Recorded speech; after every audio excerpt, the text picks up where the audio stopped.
हिंदू धर्म में है, हिंदू हमारा धर्म है, तो कोई धर्म नहीं है। हिंदू एक जीवन जीने की कला है। कैसे बचाएं, क्योंकि आज विश्व जो है एक बारूद के ढेर पे बैठा हुआ है।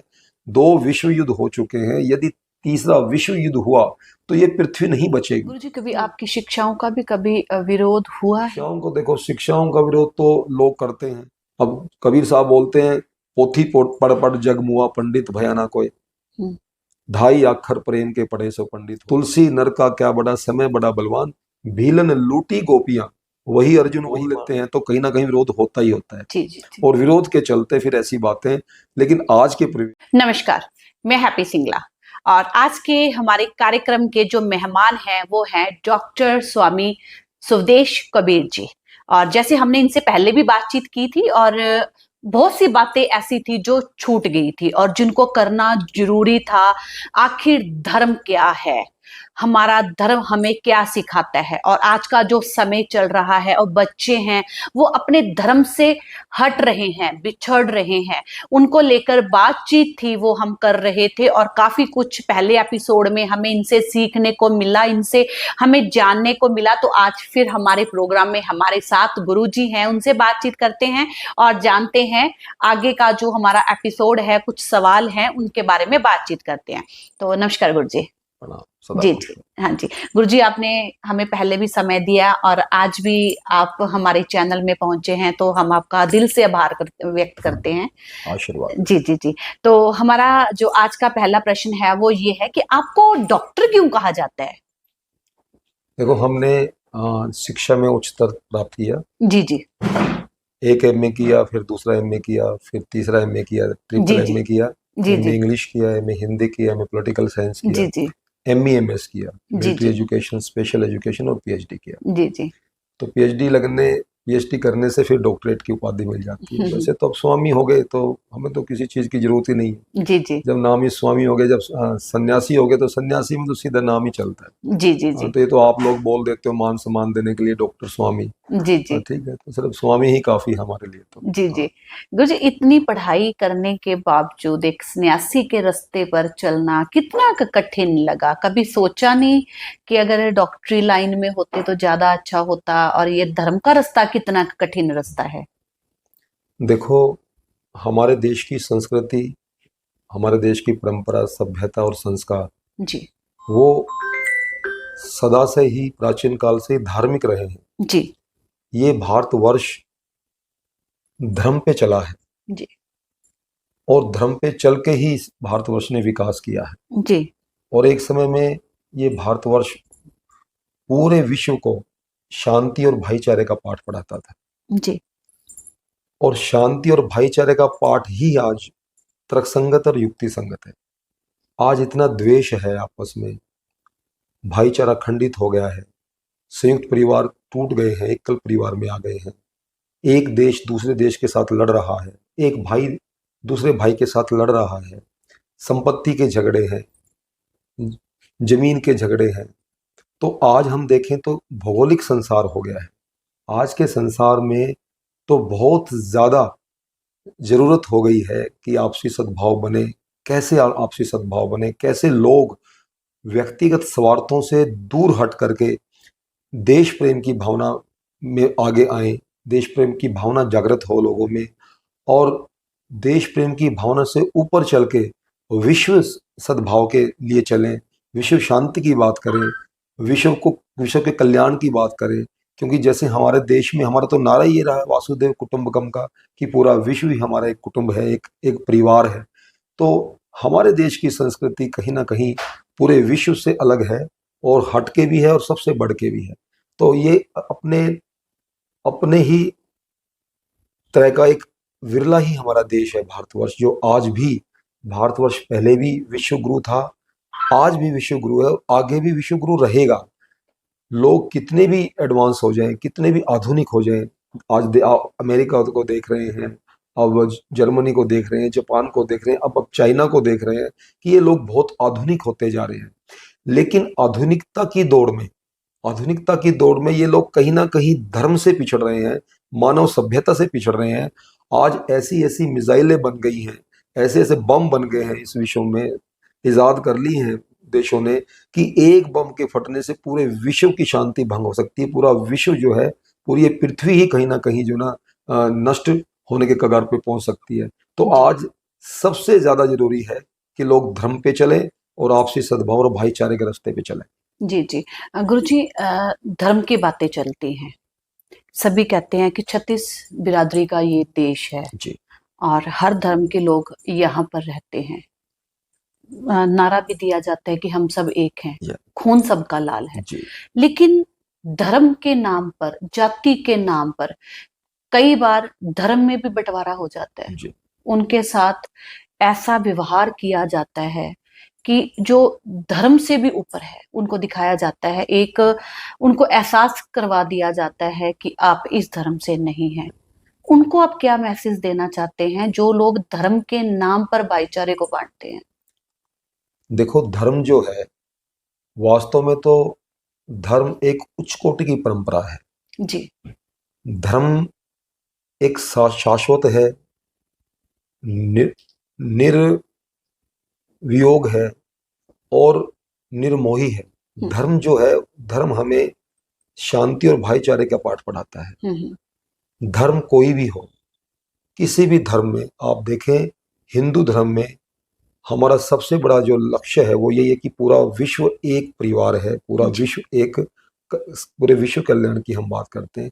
इसी प्रकार चाहे ईसाई धर्म है, वो भी अ, आपसी सद्भाव की बात करता है। यहाँ तक कि जो जैन धर्म है, जो हमारा बौद्ध धर्म है, ये सभी आपसी सद्भाव की बात करते हैं। जी और तो और जो, जिसको हम बहुत कट्टरपंथी धर्म बोलते हैं, जो मुस्लिम धर्म है, मुस्लिम धर्म में भी, कुरान में भी कहीं ये नहीं लिखा हुआ कि हम मानव मानव के प्रति असंवेदनशील हो। मनुष्य का मनुष्यों के प्रति संवेदनशील होना ही धर्म है। और कुरान में भी लिखा हुआ है कि हम सब एक हैं, हमारी रगों में दौड़ने वाला जो खून है, रक्त है, वो भी एक है, और हमें विश्व कल्याण की बात करनी चाहिए। किसी भी धर्म में, किसी की धर्म के ग्रंथ में कहीं भी ये नहीं लिखा हुआ कि हम श्रेष्ठ हैं या हमारा धर्म श्रेष्ठ है। वो सभी विश्व कल्याण कल्याण की बात करते हैं और सभी धर्मों को एक साथ एक ही मुख्य धारा में जोड़ने की बात करते हैं। तो ये तो क्या है कि कुछ सामाजिक परंपराएं, कुछ समय की बाध्यताएं, कुछ ऐसे लोग जो धर्म के नाम पर और धर्म के ठेकेदार बन करके आपसी सद्भाव को खंडित करते हैं, आपसी भाईचारे को कहीं ना कहीं बिगाड़ते हैं। और तो और कब जो अपनी अपनी राजनीतिक रोटियां सेकने के लिए आपसी हमें लड़वाने की बात करते हैं, कहीं ना कहीं वो लोग धर्म धर्म के विमुख चलते हैं वो लोग। और कुछ लोग हैं, चंद लोग वो हैं कि जो अपने अपने धर्म को, और धर्म के अंदर भी, जैसे हम हिंदू धर्म में हैं, हिंदू हमारा धर्म है, तो कोई धर्म नहीं है। हिंदू एक जीवन जीने की कला है, जी जी एक जीवन का सार है। और हिंदू धर्म में भी हम बहुत सारी जातियों में बटे हुए हैं, बहुत सारे वर्गों में बटे हुए हैं, बहुत सारे हम ऊंच नीच की बात करते हैं। ये चीजें पहले थी, क्योंकि हमारे हमारे देश में, हमारा बहुत सबसे प्राचीन देश रहा है, पहले ये चीजें थी।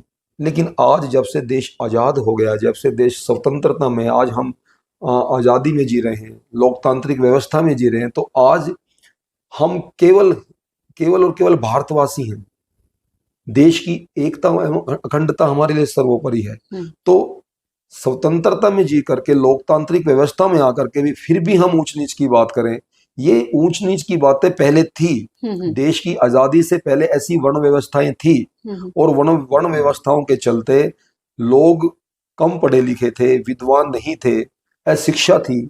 जैसे ही देश आजाद हुआ है, देश की स्वतंत्रता प्राप्ति के पश्चात जब लोकतांत्रिक व्यवस्था हुई है, लोकतांत्रिक व्यवस्था में जब बाबा साहब डॉक्टर भीमराव अम्बेडकर जी ने और उनके सभी साथियों ने मिल करके देश का संविधान लिख दिया, और संविधान में सबसे पहले ये बात लिख दी कि हम भारतवासी, जब हम सब एक हैं, लोकतांत्रिक व्यवस्था में, देश के संविधान में हम सब एक हैं, देश के राष्ट्रपति को, प्रधानमंत्री को भी एक ही वोट का अधिकार है। एक गरीब आदमी जो है, जो रिक्शा चला रहा है, रेडी लगा रहा है, सफाई का काम कर रहा है, उसको भी एक ही वोट का अधिकार है। तो हम सब बराबर हुए।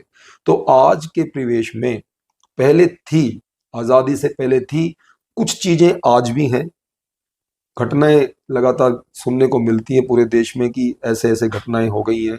तो ये एक प्रकार से हमारे देश के लिए, हमारे देश के विकास के लिए, हमारे देश को विकासशील से विकसित भारत बनाने के लिए कहीं ना कहीं रोड़ा है, कहीं ना कहीं दीवार है, और हमें इन दीवारों को तोड़ना पड़ेगा। यदि हम अपने देश को, अपने भारतवर्ष को विकसित राष्ट्र बनाना चाहते हैं तो हमें जाति प्रथा से ऊपर उठ करके, अपने अपने जो समुदाय हैं उनसे ऊपर उठ करके, धर्म से ऊपर उठ करके देश को देखना पड़ेगा। और मैं तो बड़ी बात ये करना चाहता हूँ आप के चैनल के माध्यम से, क्योंकि ऐसा बहुत ही बड़ा प्रश्न आपने किया है, बहुत ही गहरा प्रश्न आपने किया है। अब तो हम ये चाह रहे हैं कि विश्व के कुछ लोग, विश्व के कुछ धर्म के लोग ये कहें कि हम ईसाई नहीं हैं, हम मुस्लिम नहीं हैं, हम हिंदू नहीं हैं, हम बौद्ध नहीं हैं, हम केवल मानव हैं, हम केवल इंसान हैं। कुछ लोग, पढ़े लिखे लोग, विद्वान लोग ये कहते हैं कि हम मानव हैं। जी। कुछ लोग हिंदू बोल दे कि हम मानव हैं, कुछ लोग मुस्लिम बोल दे कि हम मानव हैं, कुछ लोग ईसाई बोल दे कि हम मानव हैं, तब जाकर के ये इस पृथ्वी का सृजन जो है, ये पृथ्वी का जो, हम इस पृथ्वी को अपना धरा बोलते हैं, अपनी अपनी मातृभूमि बोलते हैं, तो मातृभूमि को हम कैसे बचाएं? क्योंकि आज विश्व जो है एक बारूद के ढेर पे बैठा हुआ है। 2 विश्व युद्ध हो चुके हैं, यदि तीसरा विश्व युद्ध हुआ तो ये पृथ्वी नहीं बचेगी।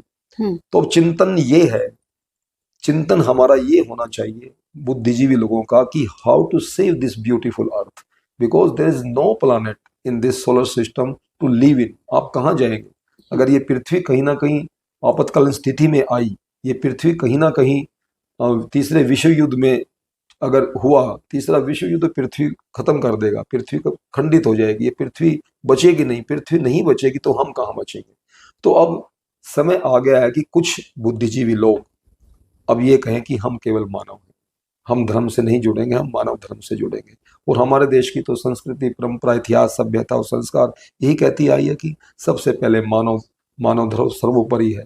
तो अब जैसे जैसे लोग शिक्षा की तरफ जाएंगे, देश से अशिक्षा दूर होगी, विश्व से अशिक्षा दूर होगी, कुछ ऐसे मॉडरेट लोग आएंगे जो लिबर्टी की बात करें, फ्रेटर्निटी की बात करें, इक्वलिटी की बात करें, जो एक गरीब को भी, एक बहुत नीचे तबके के व्यक्ति को भी अपना मान के चलें कि ये भी हमारा भाई है।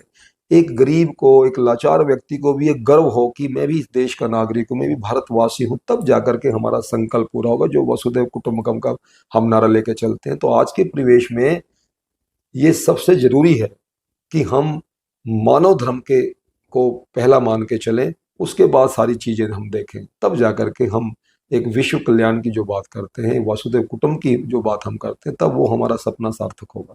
मैं ये मानता हूँ। जी जी। गुरुजी, आपके जीवन का सबसे बड़ा संघर्ष कौन सा रहा, जिसमें काफी लंबा आपने संघर्ष किया?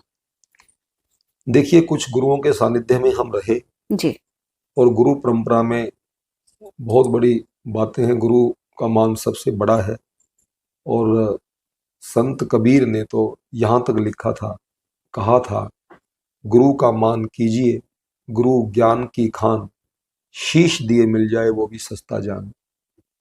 तो यहाँ पर कबीर साहब कहते हैं कि अगर एक जीवन सदगुरु को प्राप्त करने में लग जाए तो कम से कम आने वाले जो जीवन है वो आपके सार्थक हो सकते हैं। शीश दिए मिल जाए तो भी सस्ता जान, सस्ता है अगर शीश देने से भी सदगुरु मिलते हैं। एक जगह कबीर साहब ने ये भी लिख दिया, बोल दिया, गुरु गोविंद दो खड़े, काके लागू पाए, बलिहारी गुरु आपनो जिन गोविंदियो मिलाए। तो गुरु जब सामने खड़े हैं और परमात्मा सामने खड़े हैं तो मैं किसके पैर सबसे पहले छूऊं? तो कबीर साहब कहते हैं कि सबसे पहले गुरु के पैर छूऊंगा, वो गुरु ही है जिन्होंने भगवान के दर्शन कराए। तो गुरु परंपरा बहुत बड़ी है और गुरुओं से हमने जो ज्ञान प्राप्त किया है वो यही ज्ञान प्राप्त किया है कि जीवन की सार्थकता यही है कि हम, क्योंकि जब व्यक्ति मोह लोभ छोड़ करके, व्यक्तिगत स्वार्थों को छोड़ करके जब साधु वेश में आता है, सन्यासी वेश में आता है, तो उसके लिए मानव कल्याण सबसे बड़ा हो जाता है। तो हमने जो गुरुओं से सीखा है, गुरु परंपराओं में रहे हैं, गुरुओं से सीखा, तो गुरुओं ने यही सिखाया है कि बेटा जहाँ कहीं जाओ विश्व कल्याण की बात करो, जहाँ कहीं जाओ आपसी सद्भाव की बात करो, जहाँ कहीं जाओ भाईचारे की बात करो, क्योंकि लोग तो लड़ ही रहे, भाई भाई का दुश्मन हो ही रहा है, भाई भाई के गले को काट रहे हैं। छोटे छोटे लालचों में, छोटे जमीन के टुकड़ों में, संपत्ति के बंटवारे में। तो कहीं ना कहीं साधु के परिवेश में आकर के, सन्यासी बन करके हमारा ये धर्म बनता है कि हम गांव गांव जाएं, गली गली जाएं, शहर शहर जा करके लोगों में ये भावना जगाएं कि ये ये पृथ्वी, जिस पृथ्वी पे आप वास करते हैं, ये 4.5 अरब वर्ष पुरानी है। और 4.5 अरब पुरानी पृथ्वी पे आप केवल 60, 70, 80 साल के मेहमान हैं।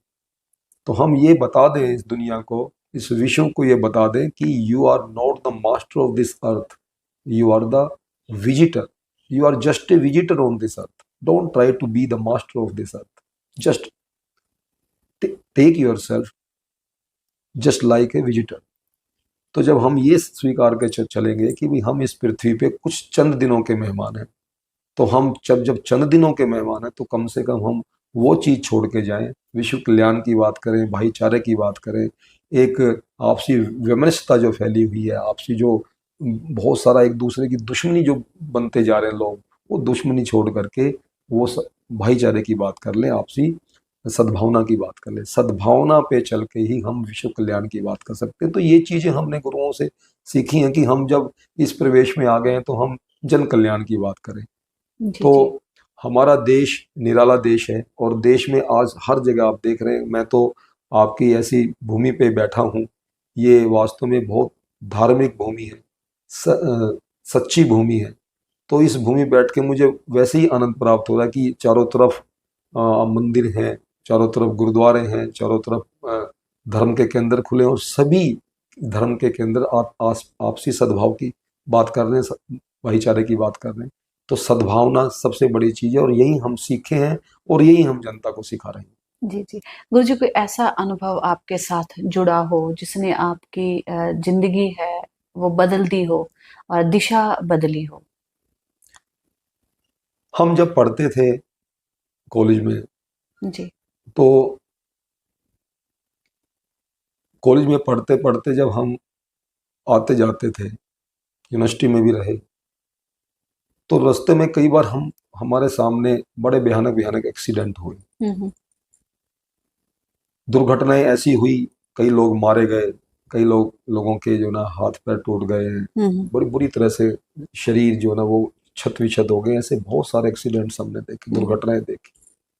तो जब कोई दुर्घटना होती थी तो लोगों को हम देखते थे कि लोग वीडियो बनाना शुरू कर देते थे अपने मोबाइल से, जबकि जो घायल हुए हैं, जो हताहत हुए हैं, हमें उनको दौड़ के उनकी सेवा करनी चाहिए, उनको संभालना चाहिए, उनको मेडिकल तक, हॉस्पिटल तक पहुंचाना चाहिए। तो हमारे अंदर एक अलग भावना थी कि हम दौड़ के, हम जैसी व्यवस्था में थे, चाहे मोटरसाइकिल पे हो चाहे गाड़ी में, हम तुरंत गाड़ी रोक करके अपना मोटरसाइकिल रोक के तुरंत भाग के दौड़ के जाते थे कि जो लोग हताहत हुए हैं, जो दुर्घटनाओं में बेचारे मारे गए हैं या जिनकी जानें बच सकती हैं, जो अभी घायल अवस्था में, तो हम तुरंत उनको उठा करके, हम ये परवाह नहीं करते थे हम कितने महत्वपूर्ण काम के लिए जा रहे हैं, क्योंकि किसी के जीवन से बढ़कर हमारा कोई महत्वपूर्ण काम नहीं हो सकता।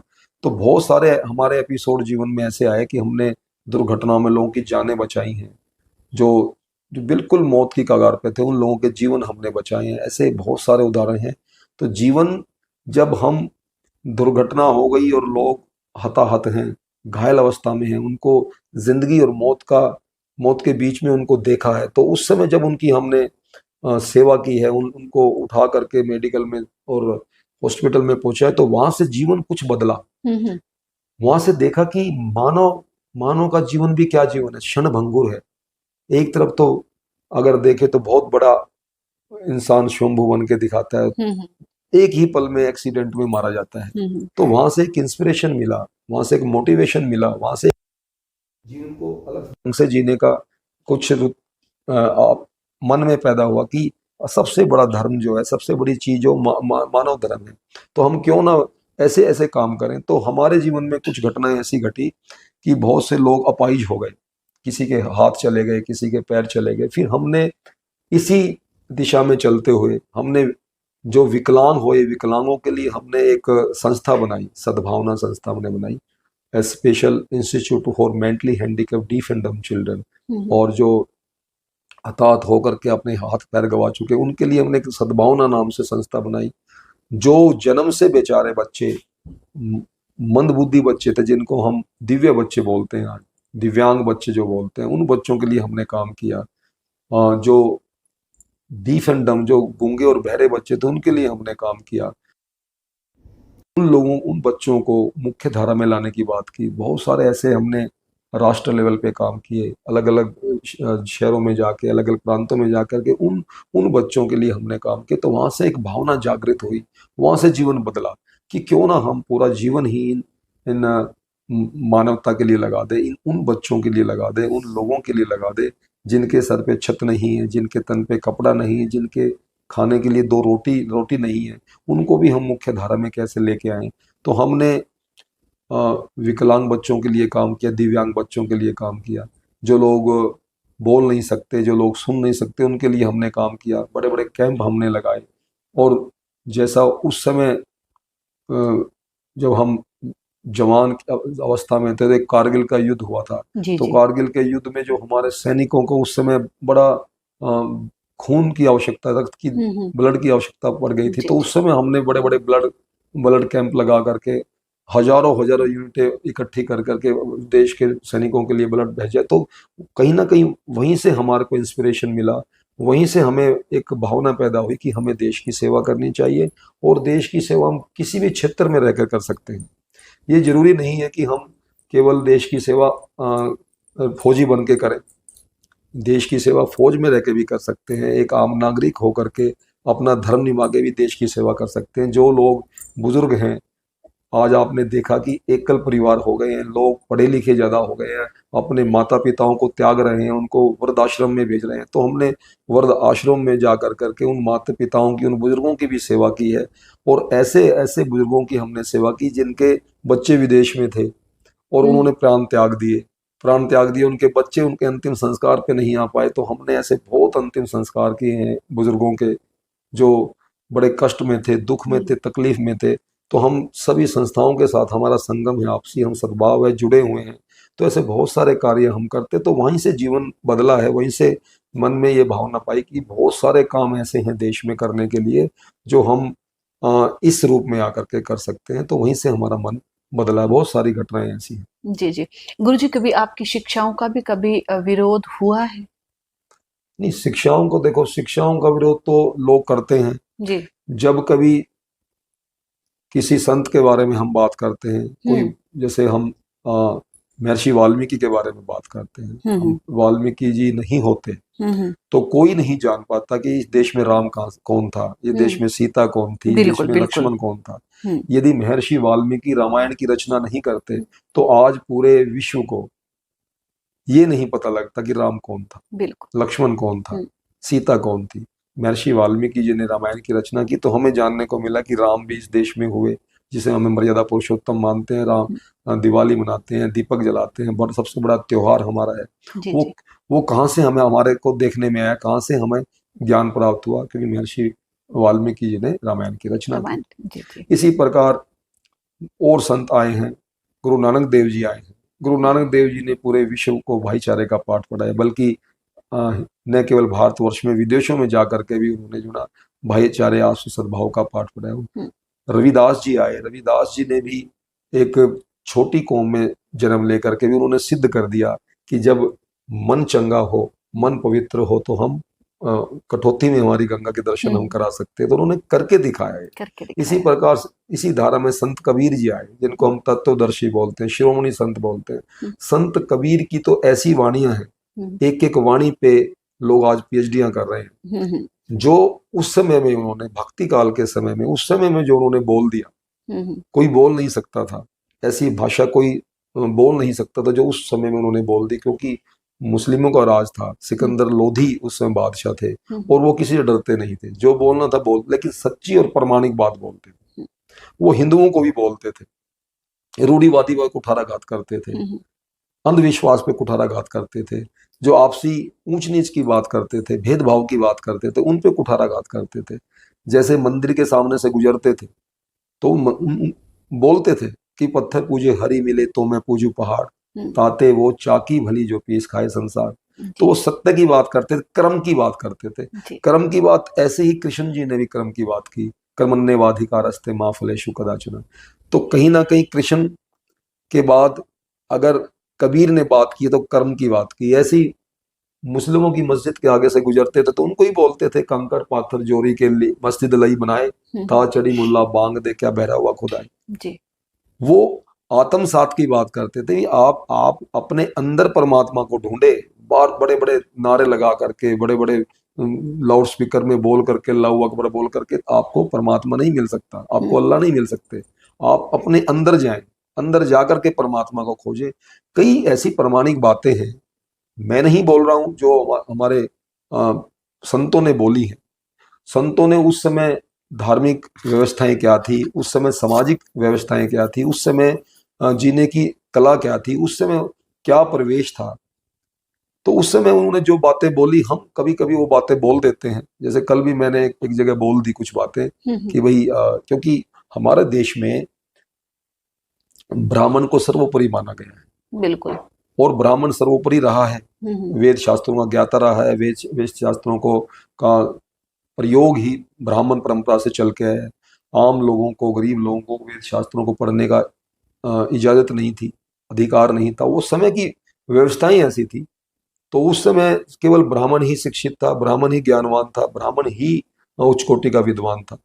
तो उस समय कोई ऐसी ऐसी आत्मा पैदा हो गई इन संतों के रूप में, तो इन्होंने कुछ बातें, कुछ कुठाराघात ऐसे कर दिए। क्योंकि धर्म कोई भी हो, जाति कोई भी हो, किसी भी जाति से, किसी भी धर्म से कहीं भी गलती हो सकती है। तो ब्राह्मण व्यवस्था उस समय जो थी वो बहुत ज्यादा प्रभावी थी देश में। जो ब्राह्मण बोलते थे वही होता था, चाहे वो अच्छा था चाहे वो बुरा था। तो उस परिवेश में हम ये नहीं कहेंगे सारा बुरा था। उस परिवेश में, उस परंपरा में, उस समय में जो जो ब्राह्मणों ने कहा वो ठीक हो सकता है उनके हिसाब से। लेकिन कबीर जी ने जो बात बोली, कबीर जी ने जो अपने दोहों के माध्यम से बोली, तो वो जो जहाँ सच्चाई मिली कबीर साहब को, कबीर साहब ने सच्चाई बोली। अब कबीर साहब बोलते हैं, पोथी पढ़ पढ़ जग मुआ पंडित भयाना कोय, ढाई अक्षर प्रेम के पढ़े सो पंडित होए। अब इस दोहे को लेकर भी अगर मान लो कहीं कोई विरोधाभास करे तो मेरे ख्याल से कहीं विरोधाभास है नहीं। कबीर साहब तो सीधी बात कह रहे हैं कि भाई पोथी पढ़ पढ़ जग मुआ, वो इतने बड़े बड़े ग्रंथ पढ़ के दुनिया खप गई, मर गई, पंडित भयाना कोई। पंडित का मतलब कोई ज्ञानवान नहीं बना, कोई विद्वान नहीं बना। क्योंकि पंडित कोई कोई जाति नहीं है, पंडित एक जीने की कला है। पंडित एक, जो लोग पढ़ के वेद शास्त्रों ज्ञान प्राप्त करके जो उच्च कोटि के लोग बन गए, वो उन्हीं को हमने पंडित कहा गया। पंडित उन्हीं को हम बोलते हैं। पंडित कोई कास्ट नहीं है, कोई जाति नहीं है। अगर आप पढ़ेंगे इतिहास में तो पंडित एक वो है, वो व्यक्ति है पंडित जो ज्ञान प्राप्त करके, जो वेद शास्त्रों का अध्ययन करके और जिन्होंने मानव सभ्यता का संचार किया, सृजन किया, वो लोग पंडित हैं। तो इसलिए कबीर साहब ने कहा था, पोथी पढ़ पढ़ जग मुआ पंडित भयाना कोय, ढाई अक्षर प्रेम के पढ़े सो पंडित हो। तो कबीर साहब ने इसलिए कहा था कि प्रेम से ही हम सृजन कर सकते हैं, प्रेम से ही हम विकास कर सकते हैं, प्रेम से ही मानव सभ्यता को बचा सकते हैं। तो कई बार कुछ ऐसे दोहे हैं संतों के, तुलसीदास जी के भी, कि बहुत सारे ऐसे दोहे हैं जो तुलसीदास भी बीच बीच में बोलते हैं। तुलसीदास ने तो एक जगह यहां तक बोला है, जब उन्होंने कहा कि तुलसीदास जी बहुत बहुत बड़े विद्वान थे जिन्होंने बहुत सारे ग्रंथों की रचना की। तो तुलसीदास भी कहते हैं कि तुलसी नर का क्या बड़ा, समय बड़ा बलवान। जी। तुलसी नर का क्या बड़ा, समय बड़ा बलवान, भीलन लूटी गोपियां, वही अर्जुन वही बाण। जिस अर्जुन ने विराट युद्ध में बड़े बड़े योद्धाओं को परास्त कर दिया, और उसी अर्जुन को कुछ चंद भीलों ने बंदी बना करके और वक्त के चलते बंदी बना करके सब सारा उनको दिखा दिया कि तुमसे बड़े भी हैं योद्धा इस दुनिया में, इस देश में। तो कहने का मतलब ये है कि कुछ कुछ हमारी जो इतिहास भरा पड़ा है, इतिहास जब हम पढ़ते हैं, जब हम ग्रंथों को पढ़ते हैं, तो ग्रंथों में कुछ विरोधाभास है। और विरोधाभास इसलिए है क्योंकि समय के चलते, उस समय के परिवेश में क्या बातें थी, आज के परिवेश में क्या बातें हैं। तो हम अब लोकतांत्र व्यवस्था में जी रहे हैं। लोकतांत्रिक व्यवस्था जो है, आज हमारा देश स्वतंत्रता में है, स्वतंत्रता में सबको अधिकार हैं, सब एक हैं। तो कई हमारे शास्त्रों में वर्णित है कोई चीजें जो विरोधाभास में आती हैं, और विरोधाभास में आती है, तो प्राचीन बातों को हम जब बोल लेते हैं तो कहीं ना कहीं विरोध होता ही होता है, जी जी जी और विरोध के चलते फिर ऐसी बातें, लेकिन आज के परिवेश में वो तर्कसंगत नहीं है। आज हम एक स्वतंत्रता में जी रहे हैं और लोकतांत्रिक व्यवस्था में जी रहे हैं। आज हम सब समान हैं, सभी जातियों के लोग समान हैं, गरीब है, निम्न दर्जे का है, अमीर है, आज हम सब एक हैं, एक ही मुख्य धारा में चल रहे हैं। और आज सबको जीने का अधिकार है, सबको शिक्षा लेने का अधिकार है, सबको धार्मिक सद्भाव का अधिकार है। अपने अपने धर्म से जुड़ के, अपने अपने समुदाय से जुड़ के लोग तरक्की कर रहे हैं, देश को खुशहाल कर रहे हैं।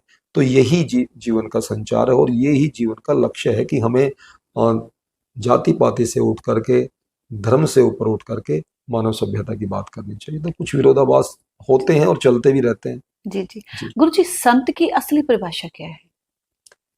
देखिए, संत की असली परिभाषा यही है, संत का मतलब और संत के मायने ये है कि जो सम हो जाए,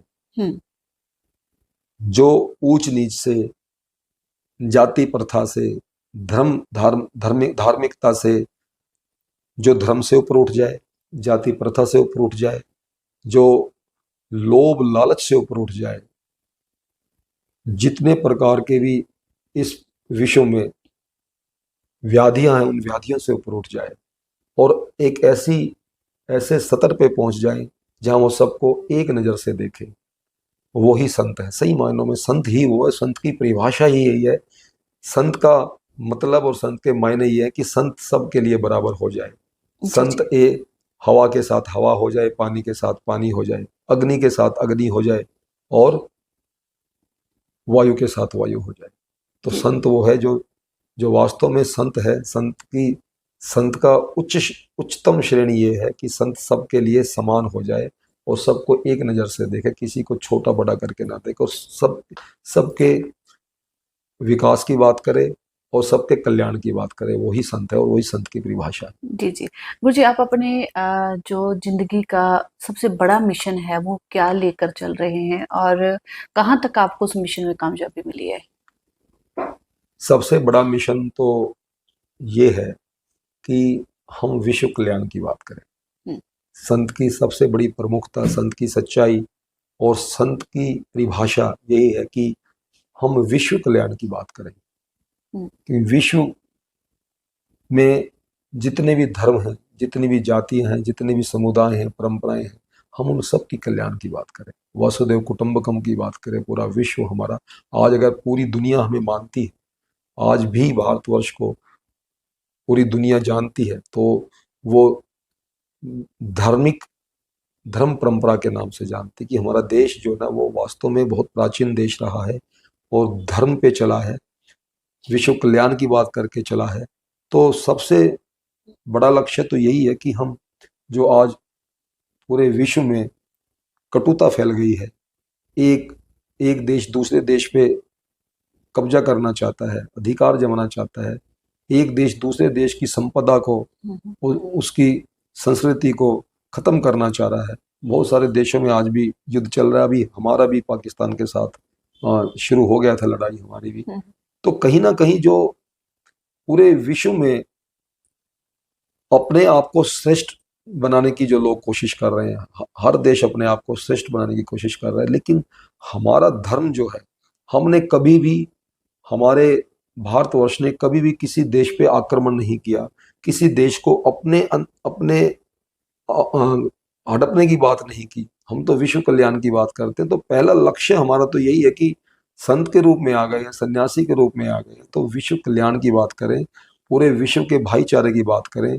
आप ये पूरा विश्व के देश, उनके देश में बसने वाले लोग आपसी मेल जोल बढ़ा करके, मित्रता बना करके आगे बढ़े, यही संत का काम और यही संत की एक परिभाषा भी, और यही हमारा लक्ष्य है। दूसरे नंबर पे, जिस देश में हम पैदा हुए हैं उस देश की हम बात करें, उस राष्ट्र की हम बात करें, राष्ट्र धर्म की बात करें कि राष्ट्र धर्म सबसे पहले है। तो बहुत बड़े बड़े विद्वानों ने भी हमसे पहले बोला है कि अगर आप शिक्षित हैं, विद्वान हैं, तो if you are enough intelligent, if you are enough educated, then think about the peace of whole world. If you cannot think about the peace of whole world, then think about your country. If you cannot think about your country, then think about your state. If you cannot think about your state, then think about your city or your village. If you cannot think about your city or village, then at least think about your family in which you have been born. Then please don't only yourself if you are educated one. अगर आप शिक्षित हैं तो फिर विश्व कल्याण की बात कीजिए। सबसे पहले बात तो विश्व धर्म की आती है, विश्व कल्याण की बात आती है। सबसे बड़ा धर्म ही मानव धर्म है, उसके बाद सभी सभी धर्मों की बात आती है। तो हम तो इस परंपरा की बात करते हैं, इस लक्ष्य की बात करते हैं कि पूरा विश्व जो है एक मानव धर्म पे चले और विश्व के लोग ये कह दें कि हम इन धर्मों से नहीं, हम मानव धर्म से, हम मानव सबसे पहले हैं, बाद में हम भारतवासी हैं, बाद में हम अमेरिका के वासी, इंग्लैंड के वासी, ऑस्ट्रेलिया के वासी हैं। तो तब जाकर के इस ब्यूटीफुल अर्थ को, एक बहुत सुंदर धरा को, जो ये धरा हमारी है, इस बहुत सुंदर धरा को हम लंबे समय तक बचा सकते हैं, आने वाली पीढ़ियों को हम दे सकते हैं। तो ये हमारा लक्ष्य है और इस लक्ष्य की तरफ हम बढ़ रहे हैं। तो विश्व कल्याण की बात भी हम करते हैं, अपने देश के धर्म की बात भी हम करते हैं और कहीं ना कहीं हम अपने मानव धर्म को लेके अपने राष्ट्र धर्म की बात भी करते हैं। तो पहला तो लक्ष्य यही है कि विश्व कल्याण की बात करें और संत का मतलब ही यही है, संत के मायने भी जी जी जी। तो अंत में आप क्या संदेश देना चाहते हैं? जो नशा बहुत बढ़ रहा है और अगर युवाओं की बात करें तो पॉजिटिव सोच कम होती जा रही है और नशे की तरफ ऐसे बढ़ रहा है जैसे पता नहीं नशे की दुनिया में क्या रखा है। तो उन युवाओं को क्या संदेश देना चाहते हैं? देखिए, सबसे पहली बात तो ये है कि व्यक्तिगत रूप से हम शिक्षित बने। सबसे पहला लक्ष्य हमारा ये होना चाहिए, जो माँ बाप अपने पुत्र या पुत्री को जन्म दे रहे हैं तो पहला उनका धर्म ये हो कि वो अपने बच्चों को उच्च शिक्षा दें। शिक्षा से ही फिर आगे हर चीज संभव है। और आज के परिवेश में, क्योंकि मेटलिस्टिक वर्ल्ड है, भौगोलिक संसार है, आज के परिवेश में मेरा व्यक्तिगत जो सुझाव है या मेरा व्यक्तिगत जो बात है वो ये है कि केवल और केवल शिक्षा ही जरूरी नहीं है। आज के परिवेश में शिक्षा के साथ आज संस्कार सबसे बड़ी चीज है। शिक्षित तो वो लोग भी जो अपने माता पिता को त्याग रहे हैं, बिल्कुल, वृद्धाश्रमों में भेज रहे हैं, दुनिया की चकाचौंध में आकर के, पैसे की चकाचौंध में आकर के, धन दौलत की चकाचौंध में आकर के पैसे की तरफ भाग रहे हैं और अपने बुजुर्गों को, जिन माँ बाप ने हमें जन्म दिया है, उनको ही त्याग रहे हैं। सबसे पहला गुरु हमारा माँ बाप होता है। जिस माँ बाप ने हमें ये जीवन दिया है, ये दुनिया दिखाई है, उनको ही गालियां दे रहे हैं, उन पे ही हाथ, आज तो इतनी स्थिति होगी उन पे ही हाथ उठा रहे हैं जी। तो सबसे पहली बात तो ये है कि हमें अपने बच्चे को शिक्षित बनाएं, शिक्षा के साथ साथ उसको संस्कार अवश्य दें। यदि बच्चा संस्कारवान नहीं है तो कितना भी शिक्षित हो जाए, वो कहीं भी अपने माँ बाप की और अपने आसपास जितने भी हमारे लोग हैं, भाईचारा है और हमारे परिवार के लोग, उनका कहीं वो इज्जत करेगा नहीं, कहीं उनकी आदर मान सम्मान करेगा नहीं। आज आप देख रहे हैं कि बच्चे पढ़ लिख करके MBA कर रहे हैं, MCA कर रहे हैं और बड़े बड़े डिग्रियां लेकर के बहुराष्ट्रीय कंपनियों में काम कर रहे हैं। आप गुड़गांव जाइए, आप दिल्ली जाइए, पढ़े लिखे तो बहुत हैं बच्चे और एक करोड़ रुपए के पैकेज ले रहे हैं, 1.5 करोड़ रुपए के पैकेज ले रहे हैं एक साल के। मतलब उनकी महीने की आमदनी 10-10 लाख रुपए है। लेकिन शिक्षा तो है, संस्कार विहीन नौजवान आज क्या कर रहा है, ऐसा कमा रहा है और बड़े बड़े पबों में जा रहा है, वहां जाकर के नंगा नाच कर रहा है, शराब पी रहा है, नशे कर रहा है। तो शिक्षा तो है, अभाव किस चीज का हुआ? संस्कार का हुआ। और आज के परिवेश में युवाओं के अंदर संस्कार होने बहुत जरूरी है। और संस्कार कहाँ से आएंगे? माँ बाप से आएंगे, गुरुओं से आएंगे।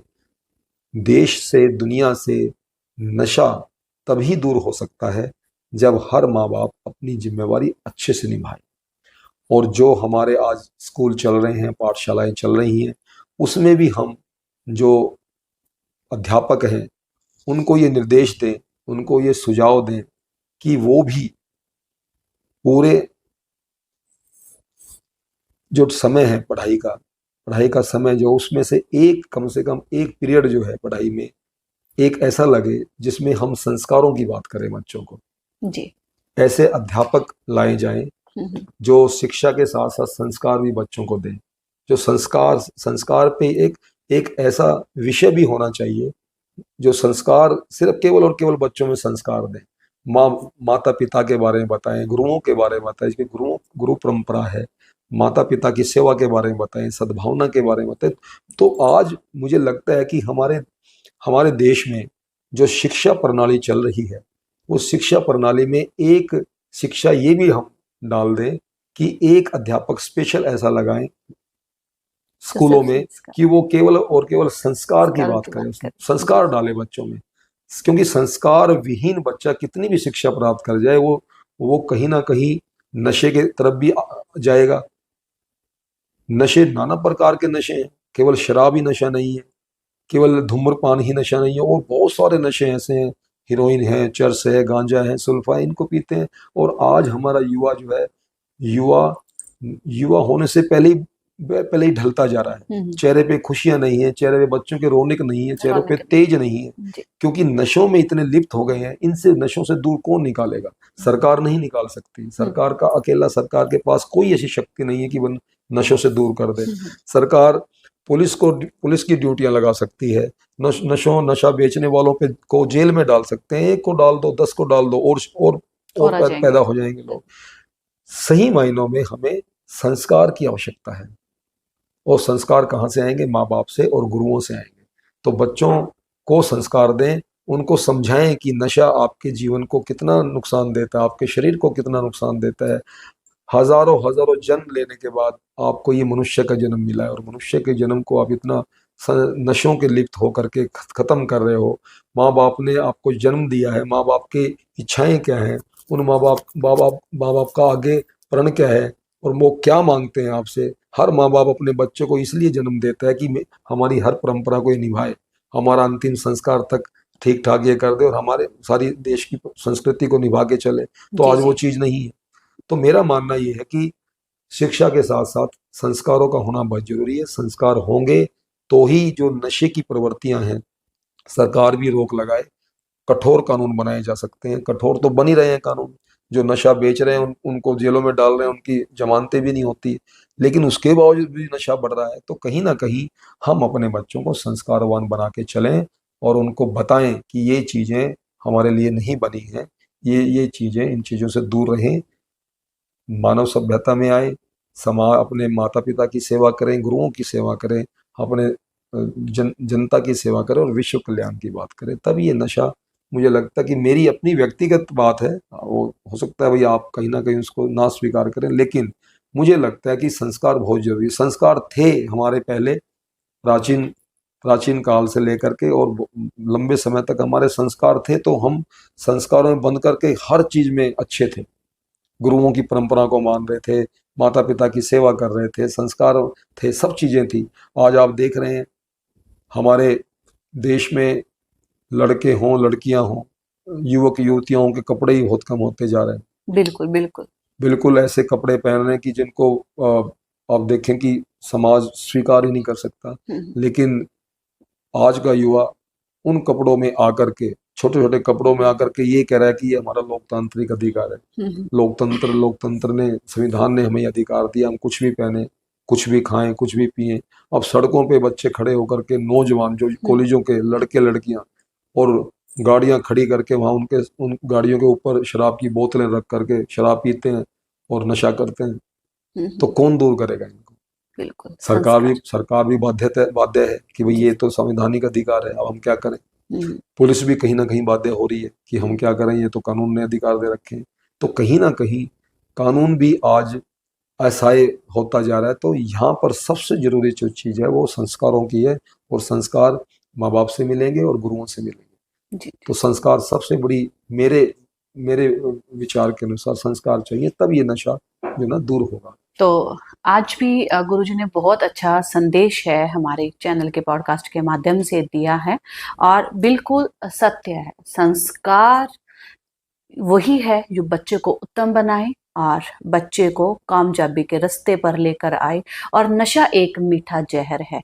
और आज के पॉडकास्ट के माध्यम से भी हम भी हमारे चैनल की तरफ से ये अपील करते हैं कि ज़्यादा से ज़्यादा नशे से दूर रहें, अपने परिवार को संभालें। मिलते हैं नए प्रोग्राम में, नए एपिसोड में, तब तक के लिए धन्यवाद।